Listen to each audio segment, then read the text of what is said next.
আসসালামু আলাইকুম ওয়া রাহমাতুল্লাহ। সম্মানিত দর্শক, আশা করি সকলে ভালো আছেন। আমি আল্লাহ তাআলার মতে ভালো আছি। তো আমাদের ধারাবাহিকভাবে কোরআন শিক্ষার ক্লাসগুলো চলতেছিল। আজকে আমরা শিখব সূরা নাসর, যেগুলো আমরা নামাজের মধ্যে প্রতিনিয়ত পড়ে থাকি। 5 ওয়াক্ত নামাজের মধ্যে বেশিরভাগ সময় আমরা এই সূরাগুলো পড়ে থাকি। যাদের এই সূরাগুলো সহিশুদ্ধ নেই, তারা এখনই একটা গুরুত্বপূর্ণ সময় এই সূরাগুলো সহিশুদ্ধভাবে মুখস্থ করে নেওয়া। কারণ আমি যেভাবে সুন্দরভাবে সাজিয়ে গুছিয়ে বলে দিয়েছি, অন্য কেউ সেভাবে বলে দিবে না। তো সকলে ভিডিওটি শুরু থেকে শেষ পর্যন্ত মনোযোগ সহকারে দেখবেন এবং মুখস্থ করে নেবেন। বিসমিল্লাহির রহমানির রহিম। হামজা জের ই, জাল আলিফ জবর জা, ইজা। জিম আলিফ জবর 4 আলিফ, জা। হামজা জবর আ, ইজা জা আ। নুন সদ জবর নাস, র লাম পেশ রুল, লাম খারা জবর ল, হাজের হি, নাসরুল্লাহি। এখানে মস্ত বড় একটা আমরা ভুল করে থাকি। এখানে আমরা ইজা জা আ নাসরুল্লাহি বলে থাকি, অথচ এটা হচ্ছে আল্লাহ শব্দ পরের কায়দা। এখানে আল্লাহ শব্দকে মোটা করে পড়তে হবে, আল্লাহ শব্দ লামটাকে মোটা করে পোর করে মোটা করে পড়তে হবে। এখানে বারিক বা পাতলা হবে না। তো উচ্চারণটা হবে নাসরুল্লাহি, লহি হবে, লা হবে না, ল হবে। ওয়াও লাম জবর ওয়াল, ফাতা জবর ফাত, হা পেশ হু, ওয়াল ফাতহু। ওয়াকফ করলে হবে ওয়াল ফাতহু। এখানে হাটা সাকিন হয়ে যাবে। ইজা জাআ নাসরুল্লাহি, ইজা জাআ নাসরুল্লাহি, ওয়াল ফাতহু, ওয়াল ফাতহু।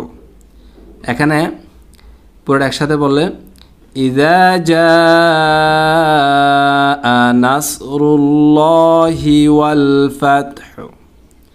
এখানে যা, এটা হচ্ছে মধ্যে মুত্তাসিলের কায়দা। মদ হরফের উপরে মোটা চিহ্ন বামে হামজা আসছে, 4 আলিফ টেনে পড়তে হবে এখানে, সেটাকে মধ্যে মুত্তাসিল বলা হয়। তারপরে নাসরুল্লাহি, রুল্লাহ, এটা আল্লাহ শব্দ পরের কায়দা।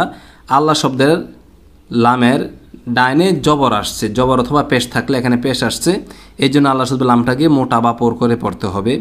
ওয়াল ফাতহু, ওয়াল ফাতহু, এখানে হা সাকিন হয়ে যাবে। হ্যাঁ, তেমন কোনো কায়দা নেই, জজমের কায়দা। ইজা জাআ নাসরুল্লাহি ওয়াল ফাতহু।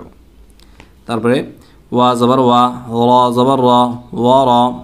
হামজা ইয়া জবর আই, তানুন জবর তান, ওয়া র আই তান। নুন আলিফ জবর না, সিন জবর সা, ওয়া র আই তান নাসা। ইয়া দাল জবর ইয়াদ, কলকলা হবে, খ পেশ খো, লাম ওয়াও পেশ লু, নুন জবর না, ইয়াদ খুলুনা। ফা ইয়াজের ফি, দাল ইয়াজের দি, ফি দি। নুন লাম জের নীল, লাম খারা জবর লা, নিল্লা। হাজের হি, ফি দীনিল্লাহি। হামজা ফা জবর আফ, ওয়াও আলিফ জবর ওয়া, আফওয়া। জিম আলিফ 2 জবর জা, আফওয়াজা। আবার শুরু থেকে দেখুন, ওয়ারাআইতান নাসা, ওয়ারাআইতান নাসা ইয়াদখুলুনা, ইয়াদখুলুনা ফি দীনিল্লাহি আফওয়াজা। আবার মনোযোগ সহকারে দেখুন, ওয়ারাআইতান নাসা ইয়াদখুলুনা, ওয়ারাআইতান নাসা ইয়াদখুলুনা ফি দীনিল্লাহি আফওয়াজা। এখন পুরোটা একসাথে, ওয়ারাআইতান নাসা ইয়াদখুলুনা ফি দীনিল্লাহি আফওয়াজা। এখানে তাজবিদ হচ্ছে দেখুন ওয়ারাআইতান নাসা, তান্না এটা ওয়াজিব গুন্না, তারপরে ইয়াদে কলকলা, ইয়াদে খুলুনা, লু মদ হরফ কাদা, ফি মদ হরফ কাদা, দি মদ হরফ কাদা, ইল্লাহি আফওয়াজা এখানে হচ্ছে নতুন কায়দা। এটা হচ্ছে মধ্যে আওয়াজ বলা হয়। দুই জবরের মধ্যে যদি অক্ফ করা হয় বা আমরা অক্ফ করি তখন এক আলিফ টেনে পড়তে হয়, আর এটাকে মধ্যে আওয়াজ বলা হয়। তারপর দেখুন ফা জবর ফা, সিন বা জবর সাব বা হাজের বিহ, ফাসাব্বিহ বাজের বি, হা মিম জবর হাম, দাল জের দি, বিহামদি, ফাসাব্বিহ বিহামদি, র বা জবর রব বাজের বি, কাফ জবর কা, রব্বিকা, ওয়াস ওয়াও সিন জবর ওয়াস, তা গইন জবর তাও, ফা র জের ফির, হা পেশ হু, ওয়াস্তাগফিরহু এখানে অক্ফ করলে ওয়াস্তাগফির, হাটা সাকিন হয়ে যাবে, মোটা হবে। হ্যাঁ, তারপর দেখুন ফাসাব্বিহ বিহামদি, ফাসাব্বিহ সিন বা জবর সাব বা হাজের বি, সিন গিয়ে বাকে ধরবে, বা গিয়ে আবার হাকে ধরবে, ঠিক আছে। ফাসাব্বিহ বিহামদি রব্বিকা واستغفر واستغفر فسبح بحمد ربك واستغفر। তারপরে হামজা নুন জের ইন, নুন জবর না, ইন্না, হা উল্টা বেশ হু, ইন্নাহু, কাফ আলিফ জবর কা, নুন জবর না, তা ওয়াও জবর তাও, ওয়াও আলিফ জবর ওয়াব, বা আলিফ দুই জবর বা, তাওয়াবা এখানে এক আলিফ টেনে পড়তে হবে।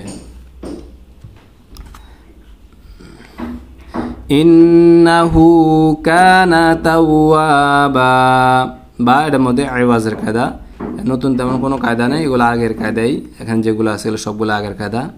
আবার শুরু থেকে দেখুন বিসমিল্লাহির রহমানির রহিম, إذا جاء نصر الله والفتح ورأيت الناس يدخلون في دين الله أفواجا فسبح بحمد ربك واستغفر إنه كان توابا।